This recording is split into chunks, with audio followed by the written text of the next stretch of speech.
നിതീഷ് കുമാർ നടത്തുന്ന സോഷ്യൽ എഞ്ചിനീയറിങ്ങിൽ അത് women based ആയിട്ടുള്ള സ്ത്രീ ശാക്തീകരണത്തിൽ അധിഷ്ഠിതമായ ഒരു എഞ്ചിനീയറിംഗ് ആണ് അവിടെ നടത്തിക്കൊണ്ടിരിക്കുന്നത്. അത് സക്സസ് ആണ്, വളരെ വലിയ തോതിലാണ് അത് വന്നുകൊണ്ടിരിക്കുന്നത്. അപ്പോൾ തീർച്ചയായിട്ടും നമുക്കത് ഇന്ത്യൻ രാഷ്ട്രീയത്തിൽ ചർച്ച ചെയ്യപ്പെടേണ്ടുന്ന ഒരു കാര്യമാണ്.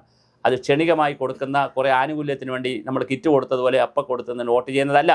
അവിടെ പിങ്ക് ബസ് ഏർപ്പെടുത്തി, സ്ത്രീകൾക്ക് വേണ്ടി 35% സംവരണം ഏർപ്പെടുത്തി, സ്കൂൾ ജോലിയിൽ, അതുപോലെ പഞ്ചായത്ത് രാജിൽ സംവരണം ഏർപ്പെടുത്തി, പെൻഷൻ ഏർപ്പെടുത്തി, സ്കൂൾ കുട്ടികൾക്ക് 1990 വനിതകൾക്ക്, പെൺകുട്ടികൾക്ക്, വനിതയല്ല അന്ന് കുട്ടികളാണ്, പെൺകുട്ടികൾക്ക് സൈക്കിൾ കൊടുത്തു, ലാപ്ടോപ്പ് കൊടുക്കുന്നു. ഇങ്ങനെ പെൺകുട്ടികളെ റെഡിയാക്കി എടുക്കുന്നതിന് വേണ്ടിയിട്ടുള്ള വളരെ വലിയ വനിതകൾക്കുള്ള വനിതാ ശാക്തീകരണത്തിൻ്റെ വലിയ പരിപാടിയാണ് നമ്മളിവിടെ ചെയ്യുന്നതെന്ന് പറഞ്ഞാൽ, നമ്മൾ തട്ടമിട്ട പെൺകുട്ടിയെ സ്റ്റേജിൽ കയറ്റിയിട്ട് തട്ടമിട്ടത് കണ്ടാൽ നിങ്ങൾക്ക് എന്താ കുഴപ്പമെന്ന് ചോദിക്കുമ്പോൾ കുഴപ്പമുണ്ടോ എന്ന് ചോദിക്കുമ്പോൾ ആളുകൾ കൈയടിക്കും, കുഴപ്പമില്ലേ എന്ന് ചോദിക്കുമ്പോൾ കൈയടിക്കും. ഉടനെ പെൺകുട്ടി പറയും നിങ്ങൾക്ക് കുഴപ്പമുണ്ടെങ്കിൽ കാഴ്ചയുടെയല്ല കാഴ്ചപ്പാടിൻ്റെ ആണെന്നൊക്കെ പറഞ്ഞ് ഇവിടെ കൈയടിച്ച് എങ്ങനെയെങ്കിലും മുസ്ലിം പ്രീണനവും ക്രിസ്ത്യൻ പ്രീണനവും മതപ്രീണനവും ഹിന്ദു പ്രീണനവും ഒക്കെ നടത്തി വോട്ട് പിടിക്കാൻ പറ്റുമെന്ന് നമ്മൾ നോക്കുമ്പോൾ അവിടെ ഇത്തരം കാര്യങ്ങളാണ് നടക്കുന്നത്. എന്നിട്ട് നമ്മൾ അവരെ നോക്കി കൊഞ്ഞനം കുത്തുകയും ചെയ്യും.